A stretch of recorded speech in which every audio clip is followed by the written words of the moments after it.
एक लड़का जो कि गांव का था, लंबे समय से शहर में रह रहा था। कामकाज के सिलसिले में बुरी तरह से बिजी हो चुका था। गांव में काम नहीं मिला, शहर में स्ट्रगल चल रहा था लगातार। माँ से बात किए हुए काफी दिन हो चुके थे। जब भी फोन होता, माँ हमेशा एक ही बात कहती, बेटा तू काम में लगा रह, मैं ठीक हूँ। लेकिन उस दिन सुनील को माँ की जब आवाज है वो बदली हुई लगी।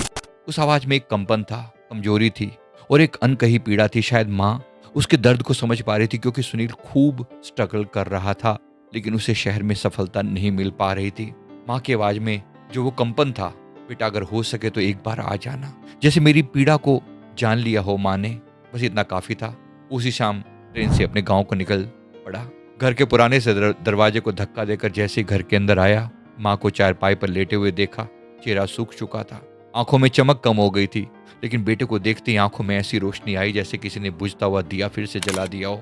माँ ने कांपते हाथों से उसका चेहरा छुआ। तू आ गया बेटा, अब मैं ठीक हूँ।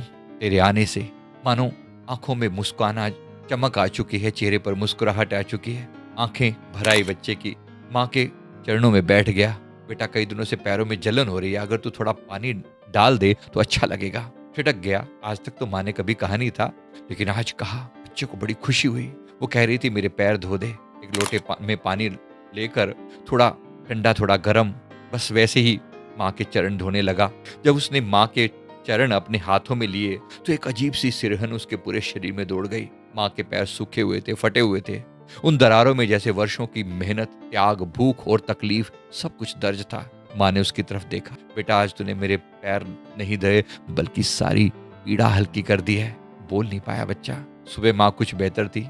बच्चे का हाथ पकड़कर कहा, मैंने तेरे लिए सब किया, तूने मेरे लिए बस एक काम किया और उसी से मेरे जीवन की थकान मिट गई बेटा। उसके बाद जब वो शहर लौटा, अचानक उसके सारे ठहरे हुए काम चलने लगे। लोग पूछते, यार तेरी किस्मत कैसे पलट गई? मुस्कुरा देता। आंखों में माँ के चरण घूमने लगते कि मैंने कोई मंत्र नहीं करा, मैंने कोई जाप नहीं किया, बस माँ के चरण धोए। क्या आपने भी अपनी माँ के चरण धोकर पिए हैं कभी? इस गोल्डन अपॉर्चुनिटी को अगर आप भाग्यशाली हैं और आपकी माँ है तो जरूर कर लेना। वो सौभाग्य नहीं, मैं कह रहा हूँ मेरी माँ जा चुकी है प्रभु के पास, इसीलिए दिल करता है कभी भी कोई उस जैसा चेहरा दिखे, उनके चरणों पे गिर पड़ना। हार से माँ की एक दुआ न जाने क्या खेल कर दे।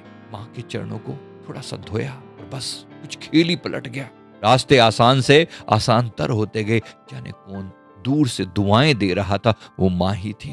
माँ का एक आशीर्वाद कैसे जीवन को बदल के रख सकता है। अगर आपने भी अपनी माँ के आशीर्वाद से जीवन में सफलता पाई हो, अपनी माँ के लिए जरूर ऐसा लिख दें, आई लव माई मॉम, या हिंदी में लिखना चाहें, मैं अपनी माता जी से बहुत प्रेम करता हूँ। बहुत बहुत शुक्रिया।